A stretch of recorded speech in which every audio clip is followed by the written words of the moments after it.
বন্ধ করক, বন্ধ করক, বন্ধ করক, বন্ধ করক।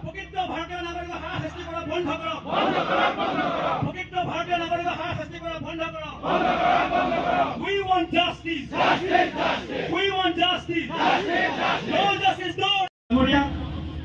আমসু মাননীয় মুখ্য উপদেষ্টা আইনুদ্দিন আহমেদ ডাঙৰীয়া, আমসু মাননীয় উপদেষ্টা মণ্ডলীৰ সদস্য আব্দুৰ ৰহমান বিশ্বাস ডাঙৰীয়া, আমসু মাননীয় উপসভাপতিসকল, সতীৰ্থ সাধাৰণ সম্পাদক, আমসু কেন্দ্ৰীয় সমিতিৰ সন্মানীয় বিষয়ববীয়াসকল, জিলা সমিতি সন্মানীয় সভাপতি, কাৰ্যকৰী সভাপতি, সাধাৰণ সম্পাদকে ধৰি জিলা সমিতি সন্মানীয় নেতৃবৃন্দ, ইতিমধ্যে আমাৰ যি 2 ঘণ্টাৰ অৱস্থান ধৰ্মঘট কাৰ্যসূচী প্ৰায় সমাপ্ত হ'ব গৈ আছে। আমসু মাননীয় সভাপতিয়ে খুব চমুকৈ মোক বক্তব্য দিব দিছে, সময় যিহেতুকে নাটনি। এটা কথা স্পষ্ট আমি আপোনালোকক ক'ব বিচাৰিছোঁ, ৰাজ্যৰ মাননীয় মুখ্যমন্ত্ৰী ডক্টৰ হিমন্ত বিশ্ব শৰ্মা ডাঙৰীয়া অসমৰ ৰাইজক ঠগাইছে। ঠগাইছে নাই?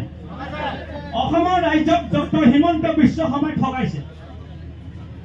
ডক্টৰ বিশ্ব শৰ্মা ডাঙৰীয়াই একমাত্ৰ নিজৰ সম্পত্তি আহৰণ কৰিবৰ কাৰণে অসমৰ ৰাইজক ঠগাইছে।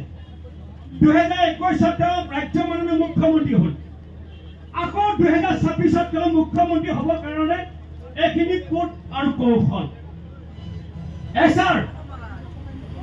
এছআৰ আগতে স্পেচিয়েল ইণ্টেনচিভ ৰিভিজন আমি আমসু নেতৃবৃন্দই ভাৰতবৰ্ষ মহাপঞ্চায়ত আৰু চিফ ইলেকশ্যন কমিশ্যনক আমি জনাইছিলোঁ যে অসমত এছআৰ কোনো ধৰণৰ প্ৰয়োজন নাই, যিহেতুকে এইখন অসমত